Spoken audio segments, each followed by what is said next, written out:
Staff ragging ഉള്ള ഒരു കാര്യമാണ്. ഇതിന്റെ ബാക്കിയുള്ള കേസും ഇതിന്റെ ഫർദർ കാര്യങ്ങളും നമുക്ക് അറിയില്ല. അതെന്തായാലും എൻക്വയറി ഉള്ള കേസ് അന്വേഷിക്കുന്ന സമയത്ത് നമുക്ക് അതിനെ പറ്റിയിട്ട് ഒന്നും സംസാരിക്കാൻ പറ്റില്ല. അതിനെപ്പറ്റി വ്യക്തമായൊരു ധാരണ ഇല്ലാത്തത് കൊണ്ട്. റാം എന്ന് പറയുന്ന അധ്യാപകൻ എങ്ങനെയായിരുന്നു പെരുമാറ്റം? ഇത്തരത്തിൽ ഒരുപാട് ആരോപണം ഉന്നയിച്ചിട്ടുണ്ട്, വളരെ മോശമായി പെരുമാറുന്നു. അത് നിങ്ങൾക്കും അങ്ങനെ?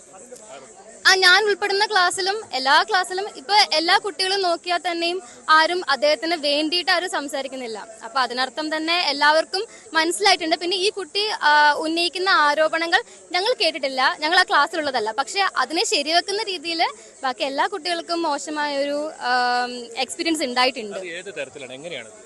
അതിപ്പോ കളറിന്റെ ബേസിലാണ്. ഇപ്പൊ എന്താ ഡാർക്ക് ഫാറ്റി, പിന്നെ നീ ഫാറ്റ് ആണ്, നിന്നെ ബോയ് ഫ്രണ്ട് എടുക്കും, പിന്നെ you are A white cockroach, പിന്നെ അച്ഛന്റെ ഇൻകം എത്ര ആണ്, അച്ഛൻ എന്താണ് ജോലി, ആ പേരിലൊക്കെ കമ്പയർ ചെയ്ത് കളിയാക്കാറുണ്ടായിരുന്നു. തെരുവ് പട്ടി എന്നൊക്കെ വിളിച്ചെന്നാണ് പറയുന്നത്. അത്തരം പദപ്രയോഗങ്ങൾ തന്നെയാണ് സ്ഥിരമായി ഒരു അധ്യാപകൻ.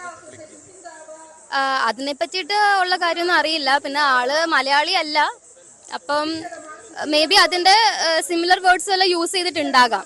ഇതിൽ നിങ്ങൾ വിദ്യാർത്ഥികൾ നിലയിൽ പരാതി നേരത്തെ ഈ അധ്യാപനെതിരെ കൊടുത്തിട്ടുണ്ടോ? എന്തെങ്കിലും നടപടി ഉണ്ടായിട്ടുണ്ടോ? അദ്ദേഹത്തിനെതിരെ നമ്മൾ ബോഡി ഷേമിംഗ് ചെയ്തു ഉൾപ്പെടെയുള്ള കംപ്ലൈന്റുകൾ നമ്മൾ സബ്മിറ്റ് ചെയ്തിട്ടുണ്ടായിരുന്നു. ഒരു 1 year മുന്നേ ആണെന്ന് തോന്നുന്നു സബ്മിറ്റ് ചെയ്തിട്ടുണ്ടായിരുന്നു.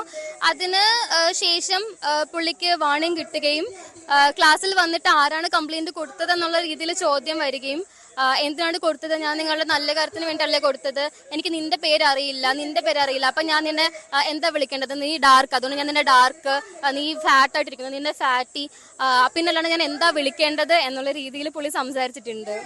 പുറമെ പറയുന്നത് ഭയമാണ്, നിങ്ങൾക്ക് പലതും നിങ്ങൾ പറയാതെ ഇരിക്കുന്നതാണ് ഈ ഭയം കാരണം എന്നാണോ? അത് ശരിയാണോ? നിങ്ങൾക്കൊരു ഭയമുണ്ടോ? നിങ്ങൾക്ക് പരീക്ഷയിൽ മാർക്ക് ഓർക്കും, അത്തരം പേടി ഇപ്പോഴും ഉണ്ടോ?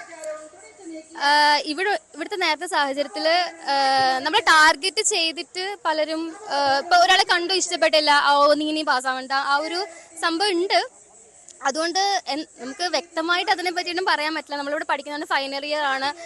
ഇപ്പൊ പറഞ്ഞതുകൊണ്ട് ഇതിന്റെ കോൺസിക്വൻസ് ഉണ്ടാവുമെന്ന് കൂടിയും എനിക്കറിയില്ല.